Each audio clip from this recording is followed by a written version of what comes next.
Apa kabar kawan-kawan? Jumpa lagi dengan saya Rial Hamzah di Sindikat Motor Indonesia. Salam adventure. Assalamualaikum warahmatullahi wabarakatuh. Ini adalah video lanjutan dari sequel tentang Royal Enfield Himalayan 450cc ini. Kita sudah mengetes motor ini di medan off-road, cross country, dual purpose. Jadi lebih ke arah sana, bukan off-road enduro ya teman-teman. Jadi ya kita ada beberapa poin-poin yang menarik, dalam pengetesan dalam medan off-road ini. Pertama, yang sudah kita sampaikan pada video sebelumnya, suspensi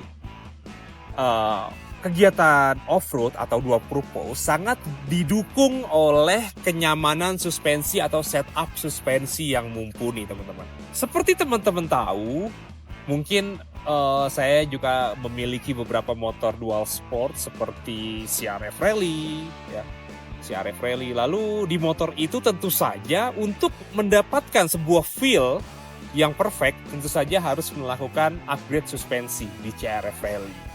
Karena kalau tidak, maka yang terjadi setiap kita melewati obstacle itu suspensi belakangnya itu seperti bottoming habis, lalu dia akan menendang balik karena reboundnya tidak tertahan. Itu yang terjadi pada CRF Rally. Lalu sama juga di motor adventure, kita coba di BMW GS 310, suspensinya pun sama. Kita setiap melewati beberapa obstacle, suspensi terasa bottoming.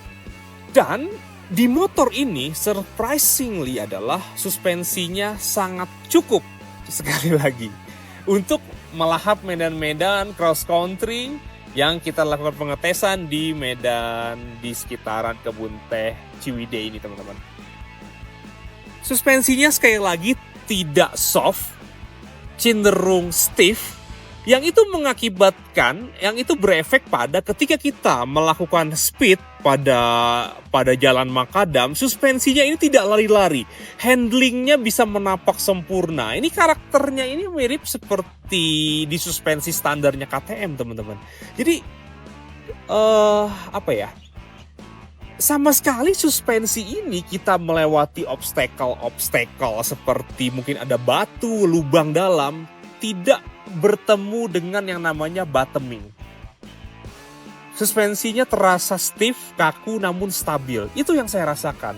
Jadi kita bisa mengeksplor lebih dalam kemampuan kita dalam speed, terutama dalam hal speed. Kita bisa pede nih melaju tanpa takut suspensinya akan out yang menyebabkan kita menjadi jatuh. Itu, teman-teman.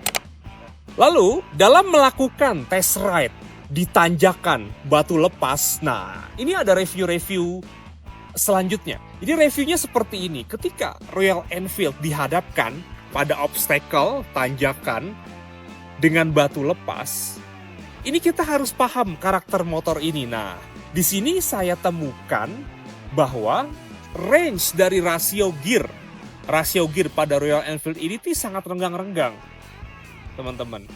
Jadi gini, rasio gear yang ada dalam Royal Enfield ini, gigi satunya itu seperti low gear dalam kendaraan 4x4. Cukup unik memang. Jadi ketika kita memang mau menanjak di bebatuan yang lepas ini, motor ini tidak bisa seagresif seperti motor-motor dual purpose lainnya. Katakanlah mungkin KTM 390 yang mana kita bisa langsung gigi satu, rasionya langsung masuk ke dua, dia nyambung tuh. Tapi di motor ini nggak bisa. Jadi motor ini dalam keadaan menanjak dalam bebatuan, motor ini tidak bisa cepat. Kita hanya dipaksa hanya memakai gigi satu saja. Dan gigi satu ini betul-betul seperti, sekali lagi saya ucapkan, seperti low gear pada kendaraan 4x4. Dia pasti bisa naik. Dia pasti bisa naik sampai atas. Dia bisa melewati bebatuan lepas tersebut. Tapi pelan. Tidak bisa cepat. Balik lagi seperti yang kita terangkan di review sebelumnya, bahwa motor ini ya santai, relax, tapi bisa. tidak bisa cepat sampai atas, tapi bisa naik ke atas. Itulah review dari off-road, terutama di medan-medan bebatuan yang seperti ini. Lalu selanjutnya dalam tanjakan, dengan di trek tanjakan batu lepas ini juga, stationary mesin ini yang menjadi catatan teman-teman. Stationary mesin ini dia ini cenderung kita harus menjaga gasnya. Jadi gas ini harus dipanteng di RPM yang lumayan tinggi supaya motor ini bisa naik. Jadi mau tidak mau dalam keadaan situasi seperti ini, kita harus setengah kopling, which is yang mana ini juga kita harus memperhatikan dari keawetan koplingnya. Karena kalau tidak, ya tentu saja kita bisa-bisa tidak bisa keluar dari sebuah medan off-road yang sebetulnya sedikit di luar dari habitat Himalayan ini. Tapi kalau dibilang di luar, ya di Himalaya sendiri memang jalannya seperti bebatuan lepas tersebut, ya. Jadi ya itu karakternya, itu yang kita dapatkan feel berkendara di off-roadnya. Motor ini untuk mendapatkan stationary yang bisa membuat motor ini naik, harus ada sedikit memainkan kopling. Jadi kalau dalam motor enduro 2 tak, katakanlah KTM 6 Day dan sebagainya, kita kan biasa memainkan kopling terkadang untuk menjaga power supaya tidak terlalu over, kita sedikit menarik kopling. Ini yang biasa pemain-pemain off-road lakukan ya, pemain trail lakukan. Nah, kalau di motor ini kita membutuhkan kopling untuk sedikit menjaga stationary mesin supaya tetap pada RPM range yang bisa membuat motor ini naik ke atas. Jadi seperti itu. Kalau tidak, motor ini akan mati. Nah, gimana caranya mendapatkan traksi dengan bukaan gas dan ban ini tetap bisa berputar, juga memperhatikan agar mesinnya tidak mati. Pada akhirnya saya mendapatkan kesimpulan untuk melewati medan seperti ini, tanjakan ini, yaitu harus sedikit memainkan kopling supaya untuk menjaga motor ini tidak mati. Jadi karena rasionya ini memang bisa dibilang panjang-panjang, kita tidak ada kesempatan untuk menaklukkan tanjakan seperti ini, tanjakan batu lepas ini memakai gigi 2. Begitu kita gigi 1-nya sudah jalan, lalu kita ganti ke gigi 2, saya mencoba, motornya mati. Jadi, sekali lagi, dengan pengalaman off-road seperti ini, gigi 1 di Royal Enfield Himalayan ini betul-betul ditakdirkan atau betul-betul saya pikir dirancang untuk menanjak. Kalau diganti kedua langsung nggak kuat tuh motornya tuh. Aneh juga ya, tapi ya memang ini karakternya. Jadi kalau di motor seperti kita jangan bahas motor trail ya, kita ke yang terdekat deh dengan KTM 390, kita masih bisa memakai gigi 2 karena kan rasionya lebih rapat-rapat ya. Bisa mengisi tenaganya, tapi ini gigi 1-nya saja yang bisa kita pakai untuk merayap. Dia tidak akan kencang, tapi dia merayap untuk sampai ke atas. Itulah ya yang karakter dari sebuah Royal Enfield Himalayan ketika kita pakai off-road di medan yang sesungguhnya. Oke, selanjutnya jangan lupa ketika teman-teman melakukan off-road, pastikan mode yang dipakai adalah mode performance dengan rear ABS off. Karena kalau tidak, ya sekali lagi ABS itu belakang ya kita matikan supaya kita bisa mengontrol motornya. Ketika kita belok, ya kan kita akan melakukan sedikit braking supaya motor ini bisa terkoreksi posisinya. Seret. Nah, seperti itu. Itu dibutuhkan rem belakang yang bisa mengunci. Oleh karena itu, tetap pada mode performance dan ABS-nya dimatikan. Ya. Lalu selanjutnya kita akan menjawab atau kita akan menerangkan isu tentang standar samping. Nah, kenapa sih pabrikan Royal Enfield Himalayan ini membuat standar samping yang miring? Sangat-sangat miring. Yang pada review sebelumnya yang saya terangkan, ini akan membuat stigma di pikiran bagi rider ketika mengangkat motor ini berat, ya. Padahal cara mengangkat motor pun sebenarnya tidak seberat itu juga. Nah, kita bisa lihat di video ini. Jadi kenapa standar Himalayan ini sangat miring, ya? Jadi ini fungsinya. Jadi ketika dalam situasi-situasi yang seperti ini masih sangat mudah untuk distandarin. Bisa dilihat, tuh ya. Nah, negatif. Tanahnya semua negatif, tapi tetap masih mudah untuk distandarin. Dan motornya tidak jatuh. Kalau motor lain harus mencari tempat yang levelnya kira-kira oke, baru bisa distandarin. Karena apa? Kontur di pegunungan Himalaya yaitu tidak jelas.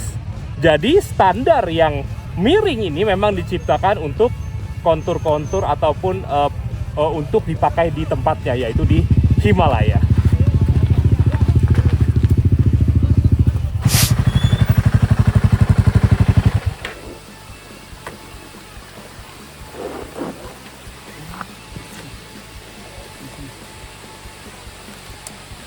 Ya.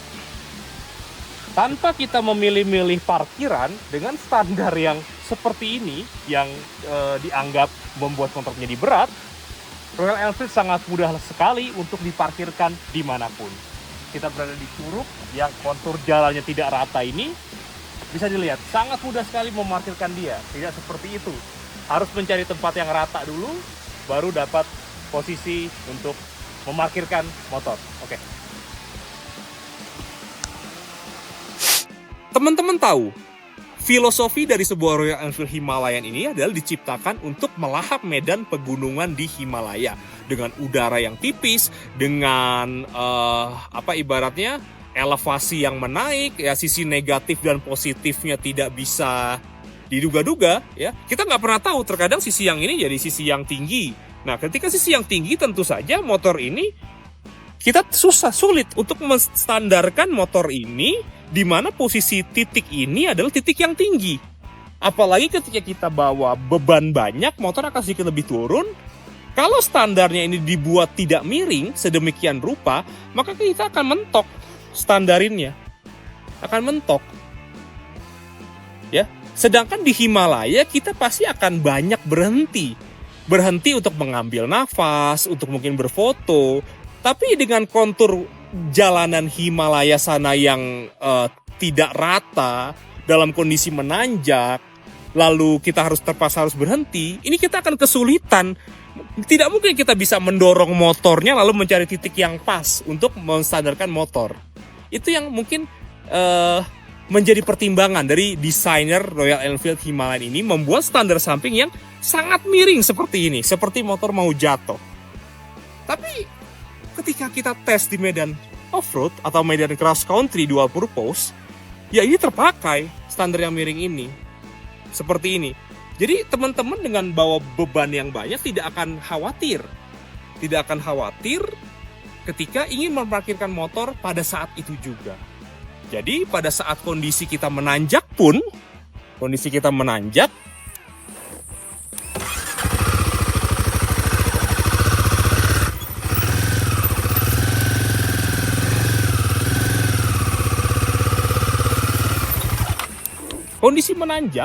kita akan tetap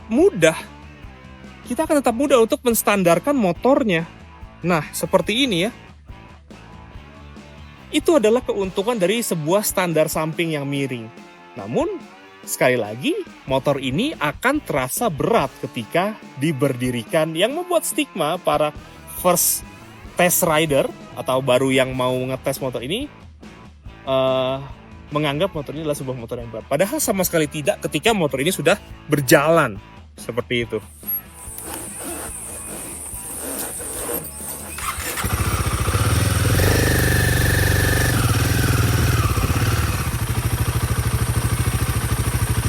Kita akan dengan mudah menstandari motor ini dimanapun, teman-teman. Yes. Oke, motor ini memang bukan buat berkompetisi antar sesama motor dual purpose lainnya. Motor ini adalah motor yang didesain bisa off-road, bisa melewati medan off-road di pegunungan Himalaya, tidak cepat, namun pasti sampai. Walaupun motor ini ketika jalan lurus memiliki kemampuan yang luar biasa, cukup kencang dan cukup torsi dan bertenaga. Salah satunya adalah motor ini juga didesain untuk off-road. Kita bisa lihat dari footstep-nya nih. Footstep-nya sudah ada geriginya, sudah ada karetnya. Jadi ketika kita memakai mostly di medan on-road, maka dia karet ini berfungsi untuk meredam. Tapi ketika kita banyak memakai di medan off-road, tentu saja karet ini kita lepas dan sepatu kita akan nge-grip sempurna ke titik ini. Jadi memang motor ini sudah didesain, sudah bisa untuk off-road, sudah bisa untuk dual purpose, tapi dengan caranya sendiri. Yang pasti motor ini perlahan tapi sampai di tujuan. Seperti itu teman-teman. Dan apakah plan modifikasi yang akan kita lakukan pada motor ini, terutama dari Sindikat Motor dan Koreas Moto Adventure?